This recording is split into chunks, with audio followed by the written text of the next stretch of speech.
Hello everyone state scholarship Odisha समस्त छात्र छात्री मानक पई आसी जाइए बहुत बड़ अपडेट जहाँकि पोस्ट मेट्रिक स्कॉलरशिप को नहीं तो पिला माने समस्त छात्र छात्री माने कमेंट करूछंती कि हमर जो स्कॉलरशिप रो स्टेटस टी हमर पेंडिंग फॉर डिस्ट्रीब्यूशन किबा section by approve authority show करछि तो हमर जो स्कॉलरशिप रो टंका टी केबे आसीबो संपूर्ण विषय रे वीडियो माध्यम रे म आपन को कहबी हले तापर पर जे तुमे चैनल नुआ छ ताले चैनल को सब्सक्राइब कर बेल आइकन को ऑल बटन रे सेट कर दियो जाफल एमती नुआ नुआ वीडियो गुडी को सर्वप्रथम देखबो पिला माने जे मन को स्टेटस टी पेंडिंग एंड इंस्टीट्यूट शो करछि ताले तुमरो कॉलेज रे जाई शीघ्र वेरीफाई करो जाफल तुमरो स्कॉलरशिप रो स्टेटस टी चेंज हो जिवो जे मन को स्टेटस टी रिकमेंड बाय इंस्टीट्यूट किबा provisional approve by institute show करछि ताले तुमरो जो कॉलेज रे वेरीफाई होय सारलानी तुमरो जो स्कॉलरशिप रो स्टेटस को तापर डिस्ट्रिक्ट तुमरो वेरीफाई करबो professional approve by district authority show करथले तुमरो जो स्कॉलरशिप रो टी डिस्ट्रिक्ट तरफ रो वेरीफाई होय सारि जिछि पिला माने जे मन को status T section by approve authority show करछि समान को स्कॉलरशिप रो टंका टी खूब शीघ्र आसी जिवो काहे ना तुमरो जो स्कॉलरशिप रो स्टेटस टी माने सेक्शन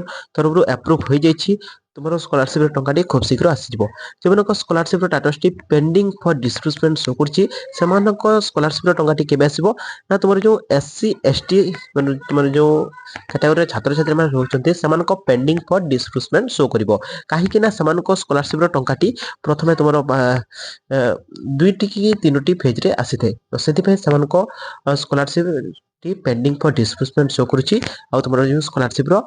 माने आधा टंका आसी जिवो तुमरो माने जमार मध्ये व्यस्त होनी तुमरो जदी स्कॉलरशिप ने किछि भी डाउट ताले तुम माने कमेंट से जणेबो जाफले म तुमको रिप्लाई करबी आ जे तुमरो स्कॉलरशिप रो स्टेटस टी किछि अलगा शो करछि ताले मध्ये कमेंट रे जणेबो जाफले म तुमको कहबी कि तुमरो स्कॉलरशिप रो टंका टी केबे आसीबो फ्रेंड्स सेथले जे बड़ अपडेट जदी आपन मनकु वीडियो टी भल लागि वीडियो को लाइक करिवे संग मन के साथ शेयर कर देबे और चैनल नुआ से चैनल को सब्सक्राइब करी बेल आइकन को ऑल बटन रे सेट कर देबे।